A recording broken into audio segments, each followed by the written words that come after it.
अस्सलाम वालेकुम, मैं हूँ अज़ीम जमाली। दोस्तों कल देखा था आपने मैं लाइव था रात में थोड़ी देर के लिए।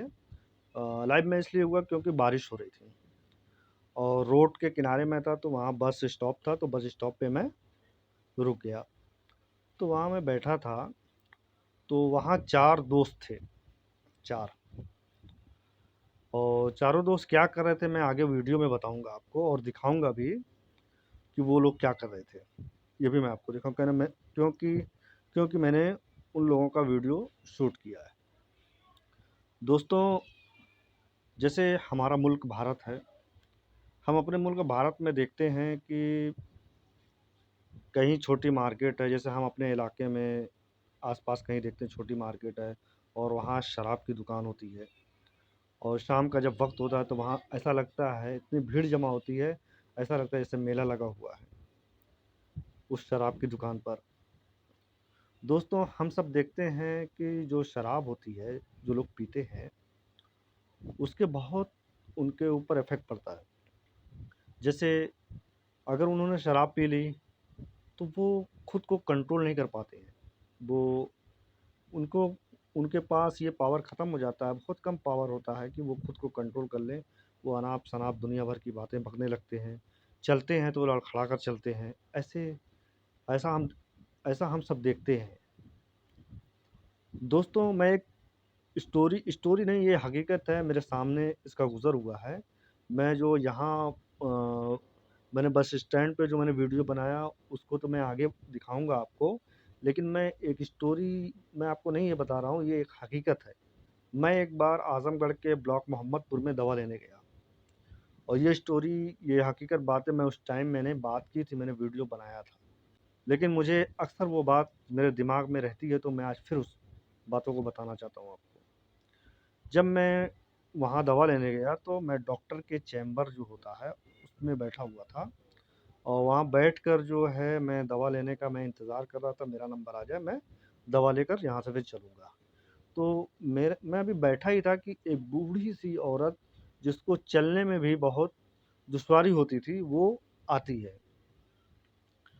हैं वहाँ पर दवा लेने के लिए। तो लोगों ने देखा कि मतलब ये काफ़ी कमज़ोर हैं, तो एक दूसरी महिला जो नौजवान थी, वो उसने उनको पकड़ लिया और पकड़ कर के डॉक्टर के सामने जो डॉक्टर का जो स्टूल वहाँ रखा था, उस पर वो ले जाके उनको बैठाना चाहे कि पहले डॉक्टर साहब इन्हीं को देख लें। तो वो डॉक्टर के सामने जैसे ही गईं, तो वो उनको बैठाना चाह रही थी स्टूल पर, लेकिन वो बैठ नहीं रही थीं। तो उन्होंने पूछा, "माँ जी बैठ जाइए इस पर।" उन्होंने कहा, "माँ जी आप इस पर बैठ जाइए।" तो वो जो है कह रहे हैं, "बेटा बहुत दर्द हो रहा है, बैठने में बहुत तकलीफ़ है।" "नहीं, मैं बैठ नहीं पा पा रही हूँ, मैं बैठ नहीं पा रही हूँ।" उन्होंने ये जवाब दिया, लेकिन फिर भी उनको जब वो बैठाने लगे तो मैं देख रहा था, वो जो है काफ़ी उनको दर्द हो रहा था। तो जब दवा-ववा ले लीं, मैं भी उनको देख ही रहा था। जब दवा-ववा ले लीं, थोड़ा बाहर निकलीं, तो मैं उनसे पूछा कि आपको क्या हो गया? क्या तकलीफ़ है? मैंने उनसे पूछा, "आपको क्या तकलीफ़ है? इतना दर्द क्यों हो रहा है आपको? आपने कभी दवा नहीं ली थी क्या आपने?" तो उन्होंने जो मुझसे जवाब दिया, वो एक गैरतमंद इंसान के लिए बहुत ज़्यादा मायने हैं। जो उन्होंने मुझको जवाब दिया। उन्होंने सबसे पहले मुझसे ये कहा, "बेटा, मेरे बेटे ने मुझको रात में मारा है।" ये बात मुझसे कही। तो मैंने उनसे फ़ौरन पूछा कि उसने आपको क्यों मारा? आपको क्यों मारा उसने? तो उन्होंने जो बताया, वो चीज़ें जो है आज हमारे मार्केट, हमारे बाज़ार में ऐसे खुलेआम बिकती है। उन्होंने कहा, "बेटा, वो रात में शराब पी कर आया था और रात में मुझको मारा।" अब आप बताइए, हम देखते हैं मार्केट में मेला लगा होता है, शाम के वक़्त शराब पीते हैं लोग, शराब लेकर जाते हैं और घर पे सिचुएशन ऐसी हो जाती है। मैं मोहम्मदपुर ब्लॉक में था तो ये मुझे वो जहाँ मैं दवा लेने गया था, तो ये सारी बात मुझको उन्होंने बताया और वहाँ से उनका गाँव एक वहीं पर गाँव है, लावरिया और मोहम्मदपुर के बीच में गाँव है। उस गाँव से वो आई थीं और वहाँ से पैदल आई थीं और फिर दवा लेकर पैदल अकेले ही चली गई थीं। और निहायत कमज़ोर थी, उनको चलने में भी बहुत तकलीफ़ थी। तो दोस्तों जो है, अब वीडियो जो मैं आगे दिखाता हूँ, क्योंकि रात में मैंने ये वीडियो देखा तो मुझे ये फिर मेरे आँखों के सामने वो मंज़र याद आ गया जो उस्मान ने कहा था मुझको, जो उस्मान ने मुझसे कहा था। अब ये देखिए, रात में मैं ये वीडियो मैंने बनाया था। 4 दोस्त हैं, चारों आपस में बातें करते हैं। पहले फिर जो है 2 शराब इन्होंने पी रखी है। इन्होंने शराब पी रखी है और फिर भी इसके बावजूद भी फिर दोनों जो है जाते हैं। फिर इसमें से 2 लोग फिर जाते हैं, फिर वहाँ से बियर की बॉटल लाते हैं। अब इसमें आप देख रहे हैं वो बियर की बॉटल अपने मुँह से खोलता है, शराब भी लेके आता है, पानी की बॉटल में वो पानी की बॉटल में मिलाकर पीता है एक शख्स। ये 4 लोग हैं और ये इन चारों की अगर एज देखी जाए तो कोई 42 साल से ज़्यादा इनकी उम्र नहीं होगी, उससे कम ही होगी। लेकिन ये लोग शराब पीकर अपनी ज़िंदगी बर्बाद कर रहे हैं। मेरा ये कहने का मतलब है कि ये लोग शराब पी रहे हैं, ठीक है, इन्होंने एक गलत रास्ता इख्तियार कर लिया है, लेकिन हमारी गवर्नमेंट, हमारी सरकार को ये सोचना चाहिए कि शराब भी जो बाज़ार में बिकती है, ये भी इंसानियत के खिलाफ़ है। ये भी इंसानियत के खिलाफ़ है, क्योंकि इंसान जब पी लेता है, इसको होश-ओ-हवास में नहीं रहता है। क्या बातें करता है, किस तरह बातें करता है।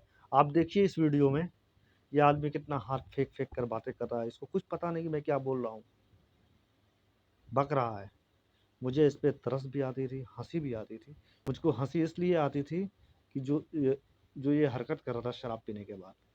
मुझको तरस इन लोगों पर इस बात का आता था, इन चारों के पास बीवी होंगी, बच्चे होंगे, ये कैसे मतलब अपने बच्चों को आगे क्या काम करेंगे। दोस्तों शराब भी, मुझे ऐसा लगता है शराब भी जो है ना इंसानियत के खिलाफ़ है। कोई आवाज़ नहीं उठाता। मैंने सिर्फ़ एक नेता देखा जो आवाज़ उठाते हुए, औरंगाबाद के इम्तियाज़ जलील जो एआईएमआईएम से हैं, उन्होंने उनको मैंने देखा कि वो इस बात के लिए नशे के खिलाफ़ वो आवाज़ उठाते हैं, खुलकर आवाज़ उठाते हैं, मैंने उनको देखा। तो जो लीडर हमारे हक़ में काम करता है, हक़ में मतलब कि हमारे फ़ायदे में, कि हम जो का जैसे हम शराब पिएँ या ऐसा कोई नशा करें जिससे हमारा नुकसान हो, उसके खिलाफ़ अगर कोई लड़े तो वो हमारा लीडर होगा। क्योंकि वो चाहता है कि लोग जो हैं इस तरफ गलत रास्ते पे ना जाएँ, वो इंसान ये चाहता है। दोस्तों मेरा ये मानना है कि जो जिस तरह शराब जो बिकती है और लोग शाम में भीड़ इस तरह लगा कर लेते हैं, जैसे लगता है कि क्या इनको मिल रहा है। लेकिन ये इस बुराई को ये नहीं जानते कि इनका होशो-हवास ये गायब कर देती है इसके पीने के बाद। दोस्तों मेरा ये मानना है कि हमें ऐसे लीडर चुनने की ज़रूरत है, जो शराब के खिलाफ़ भी आवाज़ उठाए, जो शराब की पाबंदी पर भी आवाज़ उठाए। ऐसे भी लीडर चुनने की ज़रूरत है। क्योंकि दोस्तों लीडर वही होता है जो लोगों के फ़ायदे के लिए काम करे, लोगों के नुकसान के लिए काम नहीं करे। असल लीडर तो वही होता है। बहुत शुक्रिया दोस्तों, फिर मिलेंगे।